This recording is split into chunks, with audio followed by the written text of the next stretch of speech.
ऐसे हथियार की कल्पना कीजिए जिसके कंट्रोलर ने लॉन्च बटन दबाया और 30 सेकंड के अंदर उस हथियार ने अपने टारगेट को दुनिया के नक्शे से गायब कर दिया। सुनने में ये साइंस फिक्शन लग रहा है, लेकिन ये हथियार बहुत ही जल्द हकीकत बनने वाला है। स्पेस बहुत ही कमाल की जगह है, पर उससे भी ज्यादा कमाल है जिस तेजी से स्पेस का मिलिटराइजेशन हो रहा है। दुनिया भर के देश आज के दिन स्पेस वेपन्स के ऊपर काम कर रहे हैं। आज मैं आपको ऐसे ही एक वेपन के बारे में बताऊंगा जिसके बारे में सुन करके चीन और पाकिस्तान की नींद उड़ने वाली है। अब इमेजिन कीजिए, भारत इसरो के मदद से एक सैटेलाइट को लो अर्थ ऑर्बिट में भेजता है। ये सैटेलाइट जाता है और 200 किलोमीटर अर्थ से ऊपर स्टेशन हो जाता है। पर इंटरेस्टिंग बात यह है कि ये कोई आम सैटेलाइट नहीं है, बल्कि ये इंडियन मिलिट्री का सैटेलाइट है जिसमें मिसाइल्स लगे हुए हैं। अब जैसे ही पीएम ऑफिस से लॉन्च का सिग्नल आता है, इस सैटेलाइट के अंदर से एक मिसाइल निकलता है। अगर हमें किसी ट्रेडिशनल मिसाइल को छोड़ना होता अपने दुश्मन के ऊपर तो उसे कम से कम 5000 किलोमीटर के सफर को तय करना पड़ता, पर इस मिसाइल का टारगेट सिर्फ 200 किलोमीटर दूर है। मिसाइल धरती की तरफ 30,000 किलोमीटर पर आवर के स्पीड से आगे बढ़ने वाला है। इस स्पीड के साथ 200 किलोमीटर का सफर ये सिर्फ 24 सेकंड में तय कर सकता है। लॉन्च बटन दबाने के सिर्फ 24 सेकंड के अंदर ये हमारे दुश्मन के टारगेट तक पहुंच जाता है और अपनी काइनेटिक एनर्जी के मदद से उसे पूरी तरीके से ध्वस्त कर देता है। कल्पना कीजिए, अगर ये हथियार भारत डेवलप कर लेता है तो भारत को किसी भी युद्ध में हरा पाना नामुमकिन हो जाएगा, क्योंकि जितने वेलोसिटी के साथ ये मिसाइल ट्रैवल करता है उतने वेलोसिटी के साथ दुनिया का कोई भी एयर डिफेंस सिस्टम इस मिसाइल को रोकने में असमर्थ है। इस मिसाइल को अपने टारगेट तक पहुंचने में 30 सेकंड से भी कम का वक्त लगने वाला है, यानी जितने देर में दुश्मन के एयर डिफेंस सिस्टम इसे डिटेक्ट करेंगे उससे पहले ये अपने दुश्मन को ध्वस्त कर चुका होगा। इस हथियार को रोकने का बस एक ही तरीका है कि इसके लॉन्च होने से पहले ही एंटी सैटेलाइट मिसाइल का इस्तेमाल करके इस सैटेलाइट को ही मार करके गिरा दो। लेकिन ये भी पाकिस्तान के लिए एक बुरी खबर है, क्योंकि दुनिया के सिर्फ 4 देशों के पास ही एंटी सैटेलाइट मिसाइल सिस्टम मौजूद है। ये देश है यूएसए, रशिया, चाइना और भारत। भारत ने फिलहाल मिशन शक्ति के तहत अपने ए-सैट को 2019 में टेस्ट किया था। पाकिस्तान के पास कोई भी एंटी सैटेलाइट मिसाइल मौजूद नहीं है, ना ही पाकिस्तान के पास ऐसे सैटेलाइट है जो कि ऐसे मिसाइलों को ट्रैक कर सके। तो पाकिस्तान इस मिसाइल पे पूरी तरीके से वल्नरेबल है।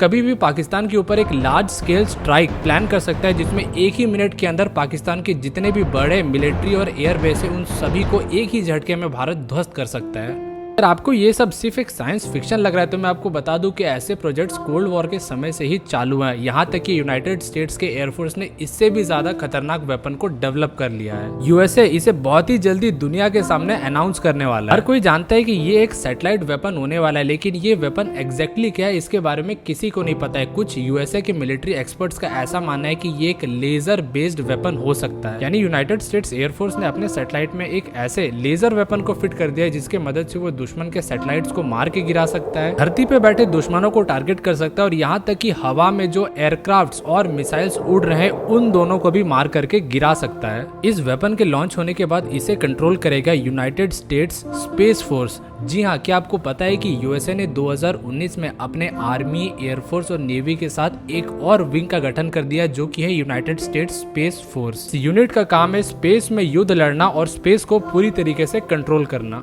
लगता था कि ये कदम उठाने वाला भारत दुनिया का पहला देश बनेगा, लेकिन चाहे भारत पहला देश ना हो पर भारत को तुरंत अपना स्पेस फोर्स का भी गठन कर देना चाहिए। इंडियन स्पेस फोर्स इसरो और इंडियन मिलिट्री के बाकी यूनिट्स के साथ मिल करके ऐसे सैटेलाइट वेपन्स का पहले निर्माण करेगा और उसके बाद इन्हें कंट्रोल करेगा। क्या आपको पता है कि वेपनाइज सैटेलाइट का ये जो कॉन्सेप्ट है इसका मिशन पहले ह्यूमन सैटेलाइट को स्पेस में भेजने से 7 साल पहले से ही शुरू हो चुका था। पूरी दुनिया का सबसे पहला आर्टिफिशियल सैटेलाइट था स्पुतनिक 1, जिसे यूएसएसआर ने 4 अक्टूबर 1957 में लॉन्च किया था। पर इससे करीब 7 साल पहले यानी 1950 में अमेरिका ने अपना सीक्रेट मिशन लॉन्च कर दिया था जिसका नाम था प्रोजेक्ट थॉर। थॉर को तो आप सभी जानते होंगे। ठीक उसी तरह अमेरिका का जो ये हथियार था ये बिजली की तरह अपने दुश्मनों के ऊपर स्पेस से गिरने वाला था।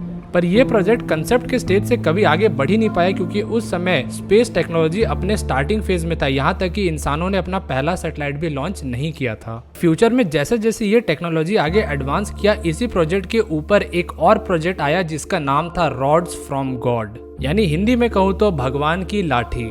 इस प्रोजेक्ट के तहत ऐसे सैटेलाइट्स को भेजना था जिनमें टारगेटिंग सिस्टम मौजूद हो, जो कि अपने दुश्मन के सैटेलाइट को पहचान सके और धरती पे जो टारगेट है उन्हें भी लोकेट कर सके। इसके बाद ये सैटेलाइट्स अपने काइनेटिक वेपन का इस्तेमाल करके अपने दुश्मन के ऊपर हमला कर देते। काइनेटिक वेपन्स और कुछ नहीं, बस सिंपल रॉड्स की तरह होते हैं। इस प्रोजेक्ट में एक टंगस्टन रॉड बनाया गया था जो कि एक इलेक्ट्रिक पोल के साइज का था। इसमें कोई भी वॉरहेड का इस्तेमाल नहीं किया गया था, ये बस एक नॉर्मल मेटालिक रॉड था। जब इस रॉड को स्पेस से धरती की तरफ लॉन्च किया जाता तो इसका स्पीड इतना ज्यादा होता कि इससे जो काइनेटिक एनर्जी जनरेट होता वही इतना ज्यादा होता कि वो दुश्मन के ऊपर गिर करके उसे पूरी तरीके से तबाह कर देता। यानी इस वेपन में किसी भी तरह के एक्सप्लोजिव का कोई जरूरत नहीं था। ये चीज जरूरी भी था क्योंकि 1966 में यूनाइटेड नेशंस में आउटर स्पेस ट्रीटी पास हुआ था। तहत दुनिया का कोई भी देश आउटर स्पेस में ऐसे वेपन्स को नहीं ले जा सकता जिसमें इंक्लूडेड हो न्यूक्लियर वेपन्स या फिर वेपन्स ऑफ मास डिस्ट्रक्शन। यानी स्पेस में बड़े तादाद में एक्सप्लोजिव्स को ले जाना आज भी यूनाइटेड नेशन के तहत इलीगल माना जाता है। इतिहास में ऐसे कई सारे मिशन को शुरू किया गया था जिनका एक ही टारगेट था, स्पेस को मिलिटराइज करना और स्पेस को एक हथियार के तौर पे इस्तेमाल करना। ऐसे ही कुछ मजेदार मिशन के ऊपर चर्चा करते हैं। इनमें से पहला मिशन है 1960 में सोवियत यूनियन यानी यूएसएसआर द्वारा डेवलप किया गया अल्माज स्पेस स्टेशन। दरअसल 1971 में सोवियत यूनियन ने दुनिया का पहला स्पेस स्टेशन को लो अर्थ ऑर्बिट में भेजा। इसका नाम था सल्यूट 1। इस मिशन के सक्सेस होने के बाद सोवियत यूनियन को ध्यान में आया कि क्यों ना हम इस स्पेस स्टेशन का इस्तेमाल एक मिलिट्री मिशन के लिए करें। इसी के बाद सल्यूट 2 मिशन स्टार्ट हुआ। पूरी दुनिया को लगा कि यूएसएसआर अपना दूसरा स्पेस स्टेशन लॉन्च करने वाला है, पर सिर्फ यूएसएसआर को ही पता था कि ये एक मिलिट्री मिशन होने वाला है। यूएसएसआर इस स्पेस स्टेशन में जिस क्रू को भेजने वाला था वो मिलिट्री के आदमी थे, यानी मिलिट्री पर्सनल्स थे जिनके पास बहुत ही सोफिस्टिकेटेड कैमरास और वेपन्स मौजूद थे। इनका काम था कि लो अर्थ ऑर्बिट में रहते हुए दुश्मन के ऊपर नजर रखना, यानी दुश्मन के जो टारगेट्स है जैसे कि अमेरिका के मिलिट्री टारगेट्स, उनके ऊपर नजर रखना और उनके हाई क्वालिटी इमेजेस खींचना, और कभी जरूरत पड़े तो उनके ऊपर कैनन्स यानी तोप का इस्तेमाल करके हमला भी कर देना स्पेस के ऊपर से। सैल्यूट 2 मिशन तो फेल हो गया, लेकिन सैल्यूट 3 और सैल्यूट 5 मिशन सक्सेस रहा था, जिसमें बहुत सारा क्रू भी गया था, जिसने बहुत सारे रिकनेसेंस मिशन को भी अंजाम दिया था।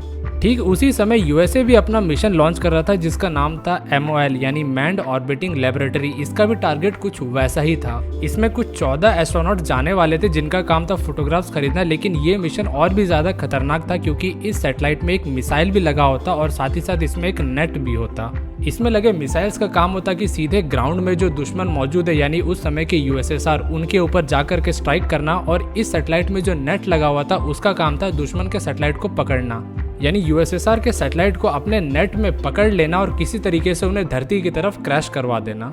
हालांकि ये मिशन कभी सक्सेसफुल नहीं हो पाया था क्योंकि इसका कॉस्ट काफी ज्यादा बढ़ता जा रहा था। उस समय इसके कॉस्ट को $3 बिलियन आका गया था, लेकिन जब तक इसे कैंसिल किया गया तब तक ऑलरेडी इस मिशन में $1.3 बिलियन खर्च हो चुका था। मिशन के बारे में जान करके हमें कुछ देर के लिए थोड़ी सी हैरानी होती है। अगर आप गौर करें तो हमें पता चलता है कि इंसानों ने 1950 से लेकर के 1970 यानी लगभग 10 से 20 सालों के अंदर इतने सारे स्पेस मिशंस को अंजाम दे दिया। 1957 में इंसानों ने अपने इंसानी इतिहास के पहले ऑब्जेक्ट को स्पेस में भेजा और सिर्फ 12 साल के अंदर ही पहला मून मिशन यानी पहला इंसान चांद पे पहुंच गया। और उस समय से आज तक करीब 50 साल बीत चुके हैं और 50 साल में इंसान ने जो एक बार मून तक का सफर तय किया उसके बाद इंसान आगे मार्स तक भी नहीं पहुंच पाया है। 10 साल में इंसान ने एक इम्पॉसिबल से दिखने वाले काम को आसानी से पूरा कर दिया, जो कि था इंसान को चांद तक पहुंचाना। और उसके बाद 50 साल बीत चुके हैं और हमने कोई भी बड़ा अचीवमेंट स्पेस के फील्ड में नहीं हासिल किया है। ये बात दुनिया के बहुत सारे एक्सपर्ट्स को काफी ज्यादा हैरान करता है, लेकिन अब कुछ महत्वाकांक्षी लोगों ने ये टारगेट किया है कि इंसानों को जल्द से जल्द मंगल ग्रह तक पहुंचाना है। ऐसे ही एक इंसान है इलॉन मस्क, जिनका टारगेट है कि 2050 से पहले इंसानों को मार्स तक पहुंचाना है और मार्स पे एक ह्यूमन कॉलोनी का निर्माण करना है। उम्मीद यही है कि इन मिशंस को अंजाम तक पहुंचाने वाले लोगों के लिस्ट में भारतीयों का भी नाम शामिल हो और इंडियन स्पेस एसोसिएशन के अंडर ऐसे प्राइवेट कंपनीज उभरें जो कि इससे भी ज्यादा महत्वाकांक्षी प्रोजेक्ट्स के ऊपर काम करें और उन्हें पूरा करें। अगर आप सभी इंडियन आर्मी से जुड़े टी-शर्ट्स और स्वेटशर्ट्स खरीदना चाहते हैं तो आप हमारे ऑफिशियल स्टोर बलिदान पे जा सकते हैं, जहां आपको अफोर्डेबल दाम पे बहुत ही अच्छे इंडियन आर्मी मर्चेंडाइज मिलेंगे। बलिदान का लिंक आपको डिस्क्रिप्शन और कमेंट सेक्शन में मिल जाएगा। अगर ये वीडियो पसंद आए तो इसे लाइक जरूर कीजिए और ऐसे ही मजेदार वीडियोस देखते रहने के लिए वर्ल्ड टॉक्स चैनल को सब्सक्राइब कर लीजिए। मिलते हैं अगले वीडियो में, तब तक के लिए थैंक्स फॉर वॉचिंग।